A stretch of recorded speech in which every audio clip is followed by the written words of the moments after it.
It's a St. Bernard Parish staple, Rocky and Carlo's, a diner dating back decades that's provided great meals and even more memories for generations. In the 20 years that he worked at the restaurant, every morning his car was in the driveway. Right away I knew something was wrong. But more than 30 years ago, tragedy struck this business. They murdered him. He was murdered, viciously murdered, and left on the side of a road. This is barbaric. This is inhumane. Co-owner Mario Gio shot and killed, execution style, with his hands tied behind his back. His body left on the side of the road in violet.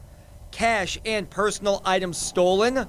Cops framed it as a robbery gone bad. That destroyed me. That destroyed me. My dad was the anchor of our family. The murder happened in January of 1983. Seems like yesterday. And Gio's daughter, Josie Dardar, says she thinks about the crime every day. There's no other act more inhumane than to take someone's life. The death dominated local headlines for days and sent police scrambling for critical clues. Weeks after the killing, a man named Earl Smith was picked up by police. Earl Smith was a career criminal. He was also a man, down on his luck at times, who frequented Rocky and Carlo's. And my dad would give them food, and he wouldn't charge them because, you know, he was a kind person. The murder weapon, a .357 revolver, was found in Smith's car. He was kind to the man that killed him. He was kind to his murderer. Okay, and in return, Earl Smith shot 2 bullets to the back of his head. Over the years, the case moved back and forth in the system, and due to several legal technicalities, having convictions overturned and reversed throughout the 1980s, Smith was found guilty of murder 3 separate times.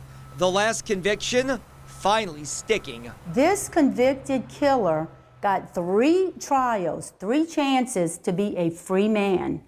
All 3 juries, all 3, these were separate juries. This is 36 people, okay? All 3 juries found him guilty as charged. So Smith was sentenced to life at Angola at hard labor without the benefit of probation or parole, meaning he'd never walk free. A just and fair sentence for this family. You're led to believe that life in prison is for the remainder of the perpetrator's life. But that may no longer be the case.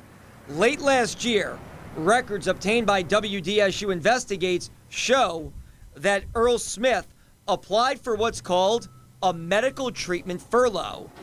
Due to HIPAA laws, the Department of Corrections is not releasing what type of ailment Smith is suffering from.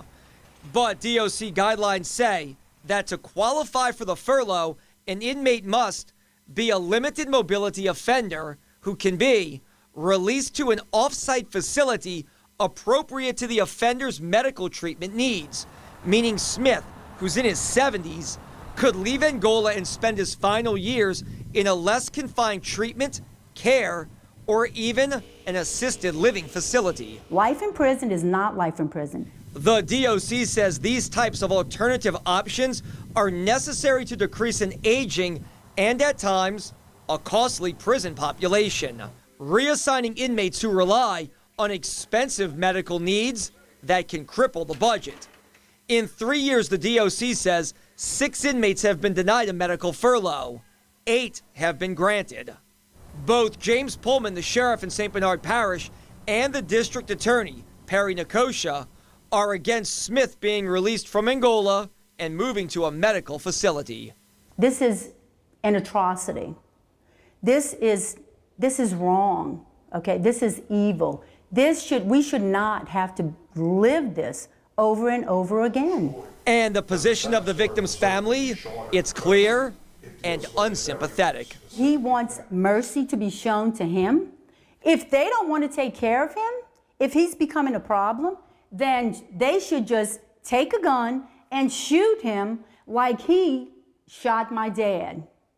Just take a gun and shoot him if they don't want to take care of him. It's as easy as that. The Department of Corrections says it does heavily weigh the opinions of victims' families and those of law enforcement when making a ruling to determine if an inmate receives a medical furlough. The hearing in this to determine if the convicted killer Earl Smith gets to leave Angola is set for April 11th. Reporting in the newsroom, I'm Travers Mackel for WDSU Investigates.